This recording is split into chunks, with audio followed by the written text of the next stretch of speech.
Hi friends, आज हम देखने वाले हैं इडियम्स एंड फ्रेजेस जो आपके आने वाले एग्ज़ाम में कई बार पूछा जा सकता है। और कोई भी एग्ज़ाम हो, CHSL हो, CGL हो, SSC हो, बैंकिंग हो, UPSC PCS, जो भी एग्ज़ाम है या स्टेट लेवल की कोई भी एग्ज़ाम है उसमें पूछे जाने की ज़्यादा संभावना होती है। तो आप इसे अच्छे से ध्यान में रखना। और इस टॉपिक को शुरू करने से पहले आप इसे ध्यान में रखना, इसे लाइक और सब्सक्राइब ज़रूर करना और कमेंट और शेयर ज़रूर करना। यानी कि आपको जो भी अपडेट मिलेगी या जो भी वीडियो मैं अपलोड करूँगा नया वाला कोई भी, जितना से ज़्यादा डाटा मैं डालने की कोशिश करूँगा।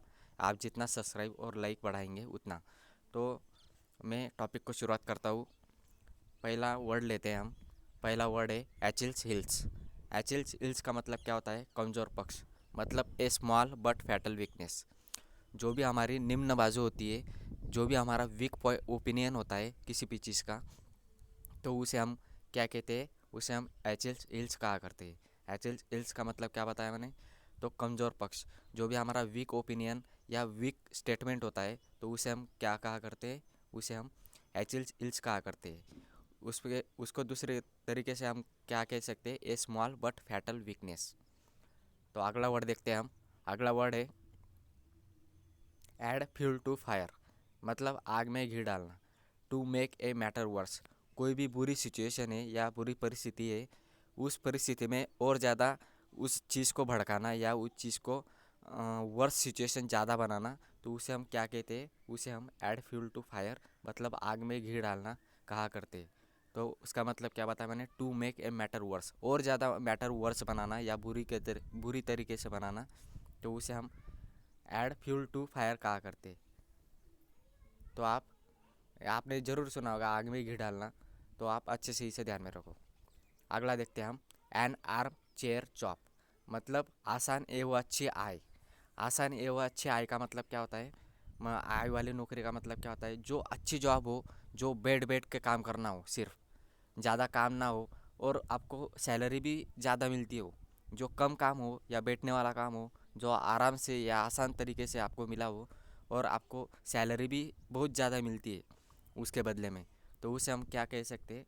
उसे हम एन आर्म चेयर जॉब कहा करते हैं। मतलब आसान एवं अच्छी आय वाली नौकरी, मतलब good income job with high comfort. जो कंफर्टेबल हो, जो भी जॉब जो हमारे लिए बहुत अच्छा होता है और उसके बदले में हमें बहुत ज़्यादा इनकम या सैलरी मिलती है, तो उसे हम एन आर्म चेयर जॉब कहा करते हैं। अगला देखते हैं हम। अगला है an axe to grind. An axe to grind का मतलब क्या होता है? स्वार्थ से भरा उद्देश्य। स्वार्थ से भरा उद्देश्य का मतलब क्या होता है? Selfish motive. जिसका भी सेल्फिश मोटिव होता है या सेल्फिश रीजन होता है, तो उसे हम क्या कहा करते हैं? उसे हम एन एक्स टू ग्राइंड कहा करते हैं। मतलब something done for selfish reason, जो अपने स्वार्थ के लिए कुछ भी कर सकता है, उसे हम क्या कहते हैं? उसे एन एक्स टू ग्राइंड कहा करते हैं। जिसका मोटिव सिर्फ अपना भला करना होता है, दूसरों को भला करना ना होता है। सिर्फ अपना भला करना, सिर्फ अच्छा अपना अच्छा होना, सिर्फ अपना ही खुद का अच्छा होना, उसे हम कहा करते हैं एन एक्स टू ग्राइंड, मतलब सेल्फिश मोटिव, जो खुद के स्वार्थ से भरा हो, तो उसे हम एन एक्स टू ग्राइंड कहा करते हैं। Something done for selfish reason. अगला देखते हैं हम। अगला है एन आयरन विल, मतलब दृढ़ इच्छा शक्ति। दृढ़ इच्छा शक्ति का मतलब क्या होता है? Strong will power. किसी भी चीज़ में आपकी पूरी विलनेस है। विलनेस मतलब पूरी इच्छा शक्ति या विश हो, कुछ कर दिखाने की जिद हो, तो कुछ कर दिखाने की एक आहट हो, तो उसे हम क्या कहते हैं? उसे हम एन आयरन विल या दृढ़ इच्छा शक्ति या स्ट्रांग विल पावर कहा करते हैं। मतलब कुछ कर दिखाने की जो हमारी जो खूबियाँ होती है, उसे हम एन आयरन विल कहा करते हैं। तो अगला वर्ड देखते हैं हम। अगला वर्ड है an old flame. And old flame का मतलब क्या होता है? पुराना प्यार। पुराना प्यार मतलब ए person one had a romantic relationship with in a past. जो भी हमारा पास्ट होता है, पास्ट में हमने जो भी रिलेशनशिप बनाई होती है, या एक्स गर्लफ्रेंड या एक्स रिलेशनशिप जो भी हमारी होती है, तो उसे हम क्या कहा करते हैं? उसे हम एन ओल्ड फ्लेम कहा करते हैं। तो ओल्ड का मतलब तो आपका पता होगा, तो इस तरीके से आप इसे लिंक लगा सकते हैं। ओल्ड का मतलब पुराना, मतलब फ्लेम। फ्लेम का मतलब या दूसरा लग सकता है, इसे प्यार के मतलब में हम लगा सकते हैं। तो आप इसे अच्छे से ध्यान में रखना। एंड ओल्ड फ्लेम का मतलब क्या होता है? पुराना प्यार। मतलब ए person one had a romantic relationship with in the past. जो भी हमारे पास्ट में जो भी रिलेशनशिप थी उसे हम कहा करते हैं। अगला देखते हैं हम। अगला है an olive branch. An olive branch का मतलब क्या होता है? शांति निवेदन। मतलब पीस रिक्वेस्ट, पीस ट्रीटी। जो भी हम शांति से कोई भी स्टेटमेंट या लिखित स्वरूप में जो भी हम पेपर वर्क देते हैं या लिखित स्वरूप में कोई भी नोटिस देते हैं किसी भी गवर्नमेंट ऑफिस को या सरकार को, तो उसे हम क्या कहा करते हैं? उसे हम एन ओलिव ब्रांच कहा करते हैं। मतलब शांति में निवेदन देना। मतलब पीस, पीस का मतलब क्या होता है? शांति होता है। तो peace request and peace treaty. तो आप इसे अच्छे से ध्यान में रखना। एन ओलिव ब्रांच का मतलब क्या होता है? शांति निवेदन। शांति से कोई भी निवेदन देना। जो जैसे हम कई बार कोई भी आंदोलन या कोई भी सत्याग्रह करते तो उस सिचुएशन में हम शांति से पहले निवेदन देते हैं, फिर बाद में कोई भी आंदोलन या सत्याग्रह करने की घोषणा करते, तो उसे एन ओलिव ब्रांच कहा करते। तो अगला वर्ड छूट गया था, हम देखते हैं वो N old head on young shoulders. मतलब अपनी उम्र से ज़्यादा समझदार होना। मतलब किसी भी आदमी की उम्र छोटी होती है पर उसमें समझदारी बहुत ज़्यादा होती है। कोई भी एक्सेप्शन होता है, 100 में से 1 2 3 4 लड़के या कुल लड़के या कोई भी हो सकता है, तो जिनकी उम्र कम होती है लेकिन उनमें समझदारपना बहुत ज़्यादा होता है, जैसे कि ओल्ड पीपल की तरह, तो उसे हम क्या करते हैं? And old head and on young shoulders. मतलब अपनी उम्र से ज़्यादा समझदार होना। ए चाइल्ड और young person who thinks and talks like an older and experience person. मतलब जो भी एक्सपीरियंस पर्सन होता है उस तरह की सोच अपने दिमाग में होना कम एज में, तो उसे हम कहा करते हैं N old head on young shoulders. Okay, तो अगला देखते हैं हम। अगला है Apple of Discord. Apple of Discord का मतलब क्या होता है? झगड़े का कारण। झगड़े का कारण का मतलब मैटर ऑफ डिस्प्यूट। डिस्प्यूट का मतलब क्या होता है? डिस्प्यूट मतलब वाद, वाद विवाद होना किसी भी चीज़ में, तो उसे हम डिस्प्यूट कहा करते हैं। तो डिस्प्यूट का मीनिंग या हम यहाँ लगा सकते हैं, डिस्प्यूट मतलब झगड़े का कारण या झगड़े को हम डिस्प्यूट कहा करते हैं। तो जो भी झगड़े का कारण होता है, किसी भी कारण होने से ही कोई भी झगड़ा क्रिएट होता है, तो आप इसे अच्छे से ध्यान में रखो। उस कारण को हम क्या कहा करते हैं? उसे हम एप्पल ऑफ डिस्कॉर्ड कहा करते हैं। एप्पल ऑफ डिस्कॉर्ड का मतलब क्या होता है? झगड़े का कारण, मतलब मैटर ऑफ डिस्प्यूट। अगला देखते हैं हम, एप्पल ऑफ वंस आई। तो दुलारा, प्यारा, वेरी लवेलेबल, डियरेस्ट वन। कोई भी हमारे लिए प्यारा प्यारा इंसान होता है या प्रिय व्यक्ति होता है, तो उसे हम क्या कह सकते हैं? उसे हम एप्पल ऑफ वंस आई। मतलब ये हमारा दुलारा बच्चा है, ये हमारा दुलारा दुलारी लड़की है, तो हम ऐसे सेंस में कहा करते हैं ना, तो उसे हम कहते हैं एप्पल ऑफ वंस आई। मतलब दुलारा, प्यारा, वेरी लवेलेबल, डियरेस्ट वन। तो अगला देखते हैं हम, apple pie order. Apple pie order का मतलब है बिल्कुल ठीक हालत में होना, इन गुड कंडीशन। जो भी व्यक्ति अपने गुड कंडीशन में या अच्छी तरीके से अच्छी कंडीशन में होता है, तो उसे हम क्या कहते हैं? उसे हम एप्पल पाई ऑर्डर कहा करते हैं। ऑर्डर का मतलब ये होता है ना, क्रम में होना, कोई भी सीरीज वाइज या क्रम में होना। मतलब अच्छी तरीके से उसे रखा गया है या बिल्कुल ठीक हालत में उसे बनाया गया है, तो उसे हम कहा करते हैं एप्पल पाई ऑर्डर। मतलब बिल्कुल ठीक हालत में, मतलब इन गुड कंडीशन। या आपको कंफ्यूज कर सकते हैं, जब हम आपको एप्पल पाई ऑर्डर का इडियम्स एंड फ्रेजेस देंगे, तो वहाँ 4 ऑप्शन होंगे, तो आप इसे ध्यान में रखना। In good condition, in bad condition, ऐसे ऑप्शन दे सकते हैं, तो आप चूज़ करना है in good condition, apple pie order. अगला देखते हैं हम, at a loss. At a loss का मतलब क्या होता है? निर्णय न ले पाना। मतलब to be unable to decide.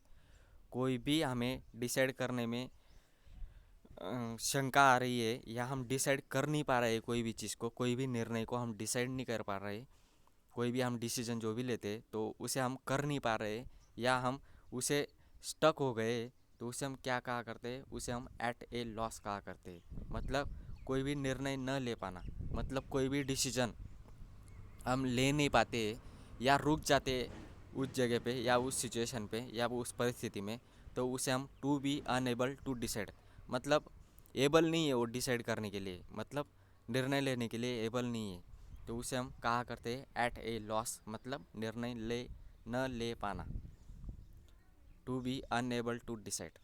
अगला देखते हैं हम, at a pinch. At a pinch का मतलब क्या होता है, समस्या में होना, इन ए ट्रबल, मतलब हम कोई भी ट्रबल या कठिनाई या समस्या में होते तो उसे हम क्या कहते हैं, उसे हम ट्रबल कहा करते हैं। मतलब कोई भी हम दुख स्थिति में होते हैं या हम बहुत बैड मैनर्स में या बैड कंडीशन में होते हैं तो उसे हम क्या कहते हैं, उसे हम एट ए पिंच कहा करते हैं। एट ए पिंच का मतलब क्या होता है, समस्या में होना, कोई भी डिफ़िकल्टी या कोई भी प्रॉब्लम में होना, तो उसे हम एट ए पिंच कहा करते हैं। उसे दूसरा वर्ड भी यूज़ कर सकते हैं, इन ए ट्रबल। ट्रबल का मतलब होता है संकट या समस्या, तो आप इसे अच्छे से ध्यान में रखना। अगला देखते हैं हम, at arm length. At arm length का मतलब क्या होता है, दूर रखना, मतलब दोस्ती न रखना।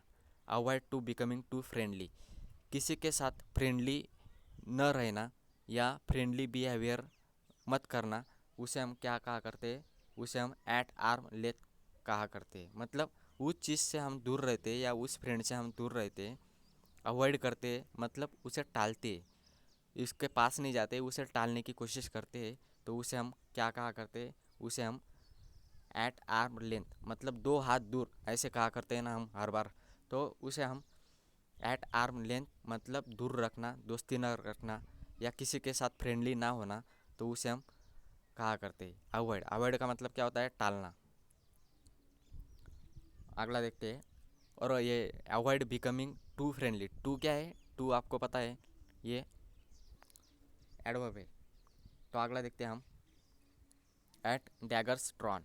एट डैगर्स ड्रॉन का मतलब क्या होता है, कट, ये टू ए एडवर्ब में यूज़ किया जाता है, टू मच, मस्ट टू जो टर्म होती है मस्ट टू, तो ये टोटल टर्म एडवर्ब के लिए यूज़ की जाती है, सिर्फ टू नहीं, मस्ट टू जो टर्म होती है वो एडवर्ब के लिए यूज़ की जाती है। तो अगला देखते हैं हम, at daggers drawn. At daggers drawn का मतलब क्या होता है, कट्टर दुश्मनी होना, मतलब to have a bitter enmity, मतलब एनिमिटी का मतलब क्या होता है, शत्रुता, किसी के साथ शत्रुता होना या दुश्मनी होना, तो उसे हम क्या कहते हैं, इनिमिटी कहा करते हैं। तो इनिमिटी का सेंस यहाँ लगा सकते हैं at daggers drawn. At daggers drawn का मतलब क्या होता है, किसी के साथ कट्टर दुश्मनी होना या किसी के साथ कट्टर शत्रुता होना, तो उसे हम टू हैव बिटर। कट्टर का मतलब क्या होता है, बिटर, बिटर का मतलब क्या होता है, कट्टर। तो बिटर आप अच्छे से ध्यान में रखो, बिटर का मतलब होता है कट्टर, किसी के साथ कट्टर होना, तो उसे बिटर कट्टर कहा करते। तो at daggers drawn, at daggers drawn का मतलब होता है कट्टर दुश्मनी होना, to have a bitter enmity. अगला देखते हैं हम, एट ईज मतलब चिंता रहित, free from pain and anxiety, मतलब किसी भी चिंता से दूर रहना या किसी भी पेन या दुख दर्द से दूर रहना, तो उसे हम क्या कहा करते हैं, उसे हम एट ईज कहा करते हैं। ईजी, ईजी आपने टर्म सुनेगी, ईजी का मतलब क्या होता है, ईजी मतलब जो भी ईजी हो, मतलब कोई भी करने में आसान हो उसे हम ईजी कहा करते हैं। कोई भी चीज़ करने में आसान हो उसे हम ईजी कहा करते हैं, तो इस सेंस में हम यहाँ लगा सकते हैं। तो चिंता रहित मतलब किसी वरी नहीं है, वरी का मतलब क्या होता है, चिंता। एंजाइटी का मतलब क्या होता है, चिंता। पेन का मतलब क्या होता है, दुख दर्द। तो जो दुख दर्द या चिंता से परे है, मतलब उसे चिंता नहीं है, चिंता रहित है, तो उसे हम फ्री फ्रॉम, तो उसे हम एट ईज कहा करते हैं। अगला देखते हैं हम, एट वंस फिंगर्स एंड मतलब पूर्ण जानकारी होना, टू हैव कंप्लीट नॉलेज, किसी भी व्यक्ति को जो कंप्लीट नॉलेज होता है किसी भी चीज़ में, तो उसे हम क्या कहा करते हैं, उसे हम एट वंस फिंगर एंड्स कहा करते हैं। मतलब कंप्लीट नॉलेज होना, कंप्लीट उसे इन्फॉर्मेशन होना किसी भी चीज़ की, तो उसे कहा करते हैं एट वंस फिंगर्स एंड्स, मतलब आपके जो भी फिंगर्स है उसके लास्ट लास्ट जो फिंगर होती है, मतलब वो एंड पार्ट होता है किसी भी चीज़ का, मतलब वो कंप्लीट हो गई है, वो परिस्थिति, वो फिंगर्स का फाइनल पार्ट। तो उस सेंस में हम इसे यूज़ कर सकते हैं। एट वंस फिंगर एंड्स का मतलब होता है पूर्ण जानकारी होना, मतलब टू हैव कंप्लीट नॉलेज, पूरा इंफॉर्मेशन होना। अगला देखते हैं हम। एट वंस विट्स एंड मतलब चकित, पजल, कन्फ्यूज, परप्लेक्स। परप्लेक्स मतलब पजल होना, कन्फ्यूज मतलब पजल होना। तो ये तीनों का सिनोनिम्स ये आ सकता है। आपको पूछे जाने की संभावना ज़्यादा कौन सी है? परप्लेक्स। परप्लेक्स का मतलब क्या होता है? कन्फ्यूज होना, पजल होना। तो पजल कन्फ्यूज आपको तो पता होगा, लेकिन परप्लेक्स आपके लिए नया है। तो परप्लेक्स का मतलब क्या है? कन्फ्यूज होना या पजल होना। तो एट वंस विट्स एंड, तो इसका मतलब ही क्या होता है?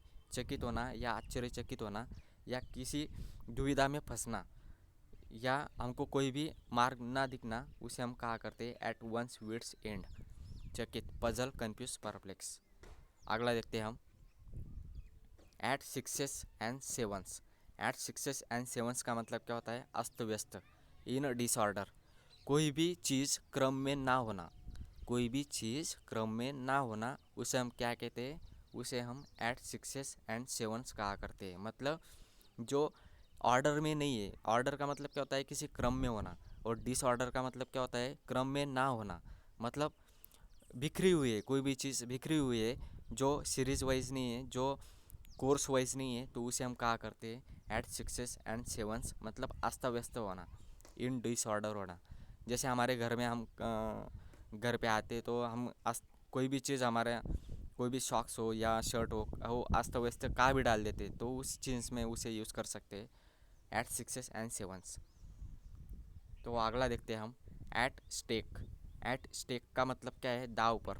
एट रिस्क एंड इनसिक्योर, कोई भी चीज़ हमारी दाव पर लगती है या ज़िंदगी दाव पर लगती है, तो उसे हम क्या कहा करते हैं? उसे हम एट स्टेक कहा करते हैं। एट स्टेक का मतलब क्या होता है? दाव पर लगना, मतलब एट रिस्क एंड इनसिक्योर।